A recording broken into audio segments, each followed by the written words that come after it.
Hello, RichieV here. Today I'm back with another episode of My Two Dads. We're up to Season 1, Episode 21, and it's called The Family in Question. Okay, let's just get to it.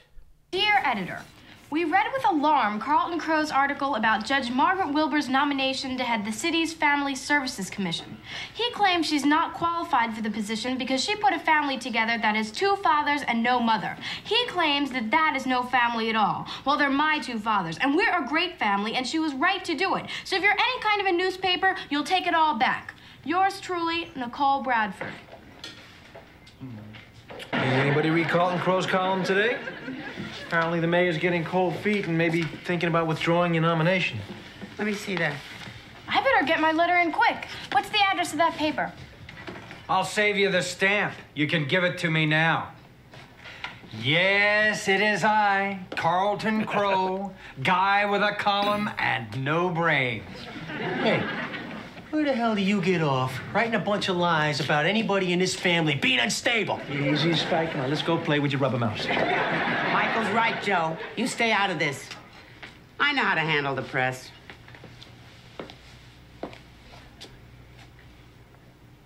Get out of my face, you bucket of sewage.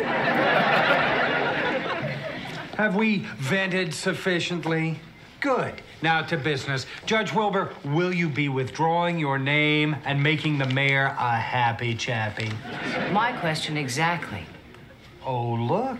The broadcast media. Myra Young? I can't believe it. Your hair really does look like that. Judge Wilbur, I'd like to do a piece on you for Profiles. I can't do a story on you and leave them out of it.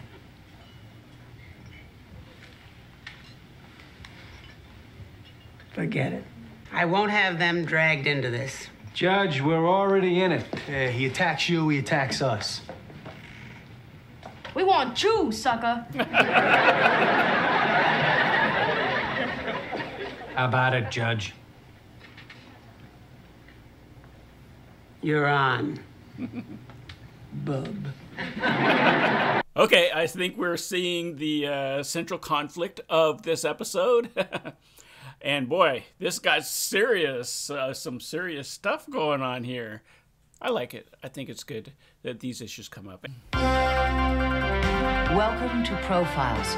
Tonight, families. It used to be easy to spot one. Mom, Dad, Susie, Bobby, Fido. Now the definition is hazy. On the 4th floor of this loft in the Soho district of New York City, 12-year-old Nicole Bradford lives. Nicole's mother died less than a year ago, leaving a will that specified Nicole be left with her father in New York City. A father Nicole did not know existed. Hi, Dad. Hey, sweetheart. A typical father-daughter relationship, except for one unusual wrinkle in this arrangement. Dad? Hey, sweetheart. Hiya, Joe. Hey, Michael. How was your day? And thereby hangs a tale.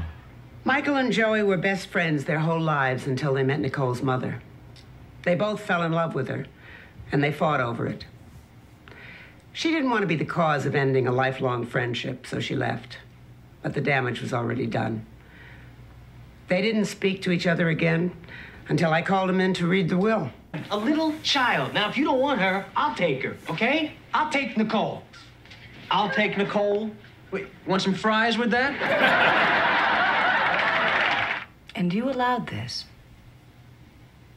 Yeah, what the hell? Well, maybe she thinks that's just peaches and cream, but quite frankly, it makes me nauseous. Carlton Crow broke the story for the New York Sentinel.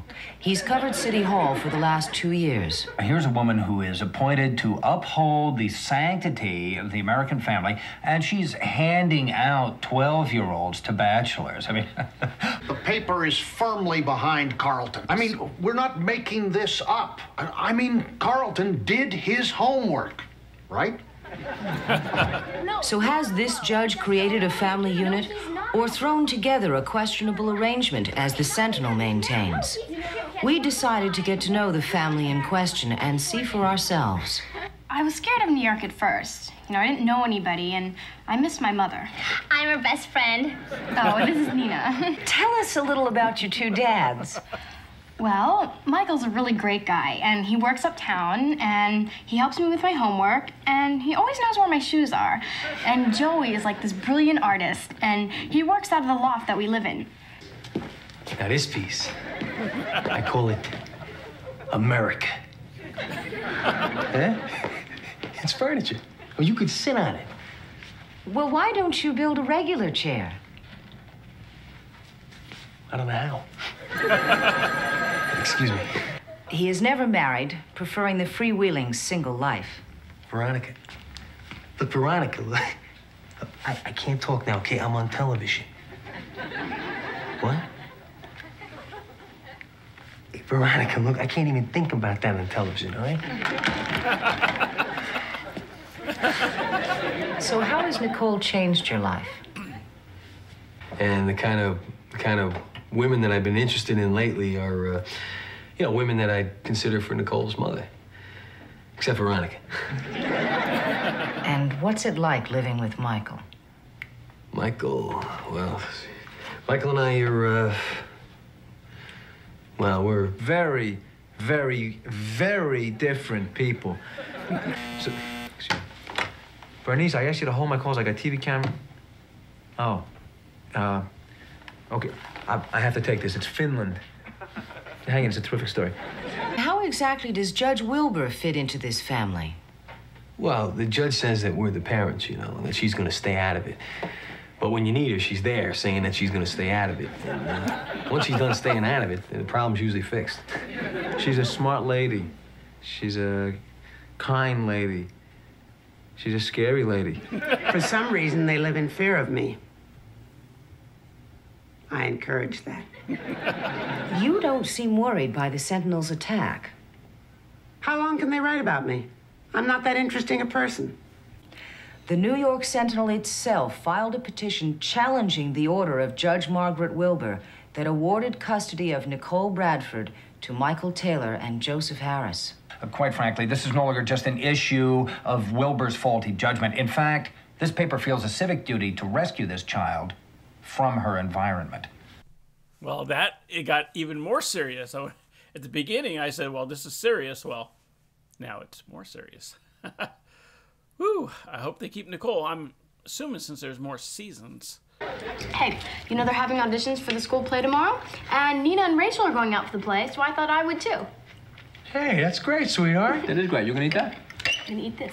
What's the play? Guys and Dolls? You want my advice?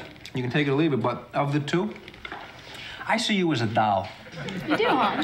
I really do. Quite frankly, a little homework by her honor would have revealed two guys at each other's throats, the threat of violence permeating the house, ready to erupt at any time. Now, somebody tell me how healthy an environment that is for a little girl to grow up in. Of course they fight all the time. But they don't fool me. Gentlemen, we know why we're here. It rarely works to stay together for the sake of the child. So even though you and Joey often disagree, it's simply because you're very different people. It doesn't necessarily mean that you don't like each other. Isn't that right, Michael? No. We don't really get along. I don't know what to tell you. Joe? Well, we used to be real good friends, but now, Don't lie to me. I'm Joyce Brothers. Okay, he's my friend. He knows all the presidents, he knows all the state capitals, and I still like the guy. Can I go now? Michael? I don't smoke. Don't make me use psychology on you, Taylor. I'm the best there is. He's my good friend. How good? Best, okay? I'm best friends with a guy who wears an earring and paints dishes. All right, there, I said it. Are you happy? I said it. Okay, so they get along. But just because they're good friends doesn't mean that they are good parents.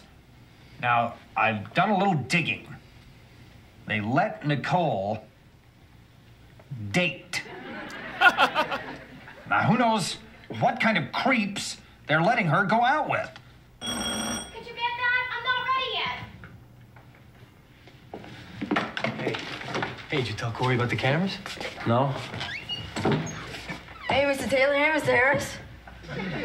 And here he is, the alleged creep her fathers let her go out with, 13-year-old Corey Kupkus.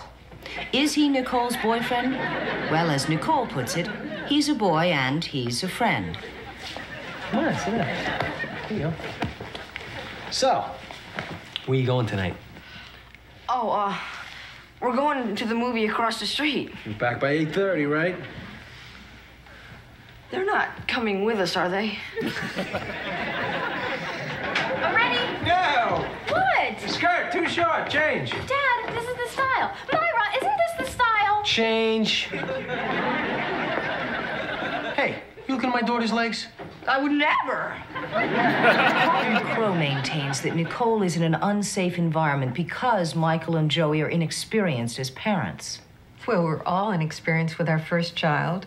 The only difference here is that their brand new baby is 12 years old. So, compared to parents of other 12-year-olds, they would seem less experienced. Let's see how they do with the little problems. That's the test. Oh, yeah, I forgot. Is this a bad time? Yeah, we got sort of a situation here. Not now. I don't want to be on TV right now. You know, her friends got a part in the play and she didn't. So is this how it usually goes? Michael talks to her when she's upset? This is sort of his area, yeah. Cheering her up? Well, no, he's sort of like a comedian. You know, he cracks a few jokes, she smiles, and then before you know it, we're all down here laughing together. See, Joey's real good at this. She's crying real hard, and Joey's the kind of guy that he'll get in there and he'll cry right along with her, and then she'll get it all out of her system. This is why it's really good that we got the judge around. Yeah, this is really a little girl's problem, and it needs a woman's touch. You want to call Klawicki? If the Sentinel's campaign is successful, it might mean the breakup of this family. What do you think of that possibility? My daughter? What do I think of someone taking away my daughter?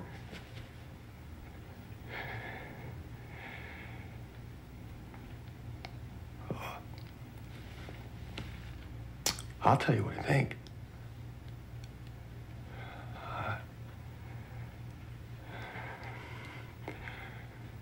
I'll tell you. Let me tell you something. First of all, one of us is Nicole's natural father. So let's say they find out it's me. You think that's gonna prevent Nicole from calling Joey Dad, or that I'd want it to?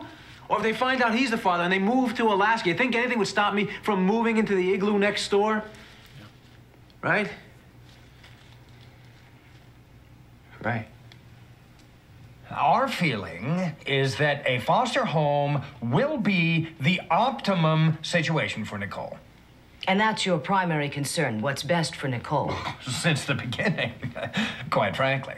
And selling more newspapers is not a factor here. We resent that implication. Now, Myra, perhaps what we've uncovered ain't all that pretty, but when you dig under a rock, you're going to uncover a little dirt. Gentlemen, I've done a little digging, and I've recently unearthed a memo that I'd like to read to you, if I may. To Milt Tucker from Carlton Crow, re Nicole B. campaign. Latest figures from circulation show increases in daily sales of 35,000 copies. We're right on target.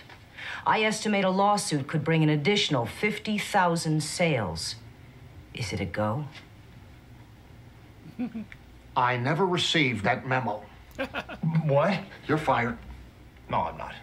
The next day, Sentinel readers were greeted with this item, a courageous endorsement of Judge Wilbur, boldly buried on the bottom of page 72. I don't know that it makes any big difference. What's worse, having a rag like that attack you or endorse you? So, I'm out of the headlines for now. But who knows? Maybe I'll show up again. In a love nest with Tom Selleck. But what of Michael, Joey, and Nicole? Are they a family? Webster's defines family as larger than a genus, but smaller than an order. We're in there somewhere, Judge. Aren't we? I've always thought so, sweetie. And what is the reaction in Soho tonight? We take you live to Klawicki's diner. Nicole, what do you think of what's happened? I think it's great. We won, right? Hey, we're a family, sweetheart. Hey, the mayor said so. We can go to the zoo now. And Nicole, do you feel better now about not getting the part in your school play? Oh, no. Thank you very much. Sorry. Judge, do you have anything to add? No. This has been Profiles. Good night. That was a good episode. There is still one more episode this season. This seemed like an end of the season episode, but they're gonna have one more. Apparently, I actually looked up the order just to make sure, and apparently this was released in May, and the one that's coming next was in August. So I guess this is the order of the season. Anyway, I like this episode. If you liked it too, hit like or subscribe, yada yada yada. Until I see you next time, have a blessed day.